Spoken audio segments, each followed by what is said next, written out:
আজকের এই গল্পটা একজন মাঝবয়সী পরিবারের বড় ছেলের জীবন কাহিনী। আমি জানি এই নিষ্ঠুর বাস্তব গল্পটা শোনার পর হয়তো আমার মতো তোমাদের হৃদয় হু হু করে কেঁদে উঠবে।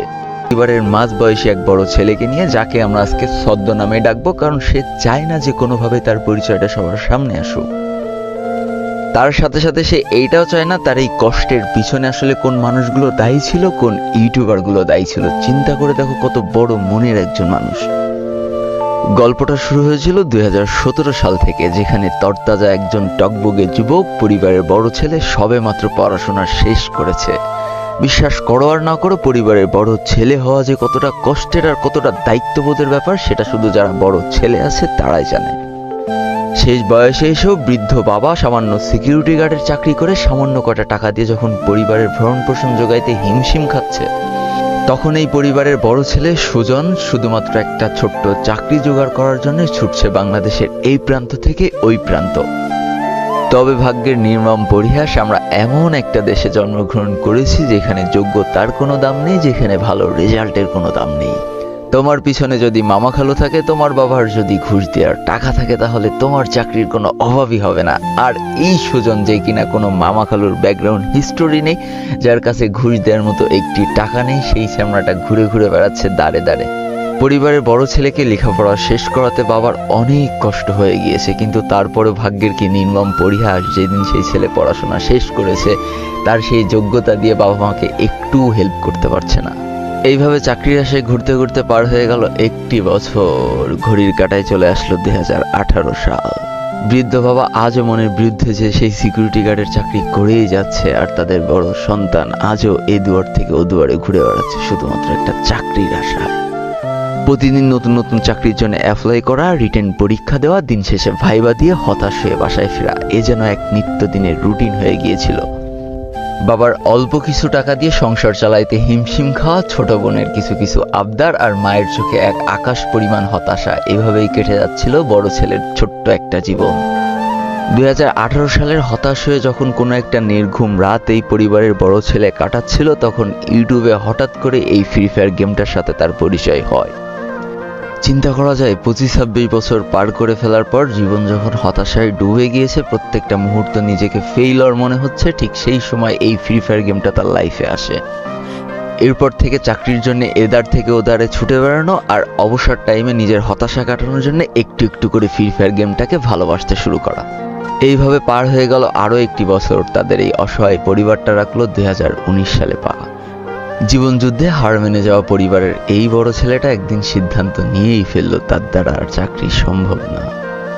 জীবনে কোনো কাজই ছোট না, এই চিন্তা ধারণা থেকে পরিবারকে কিছু আর্থিক সহযোগিতা করার উদ্দেশ্যে 2019 সালে প্রথম এই মাস্টার্স পাস করা ছেলেটা ইজি বাইক তুলে নেয় নিজের হাতে। বাবা মার রক্ত ঘামানো টাকা দিয়ে যেই ছেলে মাস্টার্স কমপ্লিট করেছে, সেই ছেলে যদি ইজি বাইক চালায়, এটা বাবা মার জন্য অনেক কষ্টের হবে। তাই সেদিনও বাবা মার কাছে মিথ্যে কথা বলেছিল। সেদিন বুকে পাথর আর মুখে হাসি নিয়ে পরিবারের বড় সন্তানটা বাবা মার মুখে একটু হাসি ফোটানোর জন্য বলেছিল, আমার চাকরিটা হয়ে গিয়েছে, কিন্তু আসলে তার চাকরি হচ্ছে ইজি বাইক চালানো।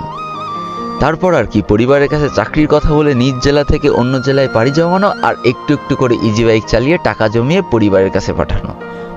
তবে এতদিনে যখন দিন শেষে রাত্রে এসে গেমে ঢুকতো, যেন সব অভিযোগ, সব কষ্ট তাকে ভুলিয়ে দিত এই ফ্রি ফায়ার গেমটা। বিশ্বাস করো, পরিবারের এই বড় ছেলেটা যখন আমার কাছে এই গল্পগুলো করছিল, আমি কয়েকটা সেকেন্ডের জন্য নিস্তব্ধ হয়ে গিয়েছিলাম যে ফ্রি ফায়ার গেমটা মানুষের জীবন আসলে কতভাবে বাঁচিয়েছে। সব থেকে মজার বিষয়, দীর্ঘদিন গেম খেলার পর তখন ওই মানুষটা একটা জিনিস বুঝে গিয়েছিল যে ফ্রি ফায়ার গেমটা একটু ভালো খেলতে গেলে তোমাকে একটু টপ আপ, একটু কালেকশন বাড়াতে হবে। সব থেকে বিস্ময়কর ব্যাপার, সারাদিন ইজি বাইক চালায় যে টাকা উপার্জন করতো, শুধুমাত্র 3 বেলা খাওয়ার টাকা রেখে বাকি সম্পূর্ণ টাকা সে পরিবারকে দিয়ে দিত। সে যখন এই কথাগুলো বলেছিল, তখন আমি তাকে ছোট্ট একটা প্রশ্ন করেছিলাম যে সব টাকা পরিবার আর নিজের খাওয়ার পিছনেই ব্যয় করে দাও, তাহলে তুমি গেমে টপ আপ কীভাবে করেছিলে? তখন সে আমাকে উত্তর দিয়েছিল, 3 বেলা খাওয়ার জন্য সে 50 টাকা করে রেখে দিত, এরপরে সে 2 বেলা খেত আর 1 বেলা টাকা দিয়ে এই গেমে টপ আপ করতো শুধুমাত্র ভালো খেলার আশায়। এই কথাটা শোনার পর আমার মুখ থেকে আর কোনো কথা বের হচ্ছিল না এই মুহূর্তে, যে ফ্রি ফায়ার গেমটাকে মানুষ এত পরিমাণ ভালোবাসে। এরপরে তার জীবনে আরও একটা টুইস্ট আসে। সারাদিন ইজি বাইক চালানো আর দিন শেষে রাত্রেবেলা বাসায় এসে সে যখন গেম খেলতো আর ইউটিউবে ভিডিও দেখতো, একদিন তার কাছে মনে হতে লাগলো সেও একটা ইউটিউব চ্যানেল তৈরি করুক। এরপর যেই কথা সেই কাজ, শুরু হয়ে গেল 2020 সাল থেকে তার ইউটিউবে প্রথম পথযাত্রা। পরিবারের এই বড় ছেলেটার সাথে আমার বয়সের ডিফারেন্স অনেক বেশি হইলেও ইউটিউব যাত্রাটা প্রায় একই সাল থেকে শুরু করেছিলাম দুইজন। এরপর থেকে এইভাবেই তার জীবন চলতে লাগলো, সারাদিন ইজি বাইক চালানো, দিন শেষে বাসায় এসে না খেয়ে গেম খেলা আর ইউটিউবে একটি একটি করে ভিডিও ছাড়া। আবারও তোমাদের বলেছিলাম না যে জীবনের প্রত্যেকটা রাস্তা যেখানে ফুরিয়ে যাবে, ভাগ্য তোমাকে আর একটা রাস্তা ঠিকই দেখিয়ে দেবে। সে যে বুকে কতটা কষ্ট আর মুখে মিথ্যা হাসি নিয়ে মানুষকে হাসানোর ভিডিও বানাতো সে শুধুমাত্র সেই জানতো, আর এখন আমি জানি। সারাটা দিন ইজি বাইক চালিয়ে দিন শেষে যখন বাড়ি ফিরে না খেয়ে ইউটিউবে ভিডিও বানাতো, তখন জনগণ তো তার এই কষ্টটা না দেখলেও সৃষ্টিকর্তা ঠিকই সেদিন তার কষ্টটা দেখেছিল।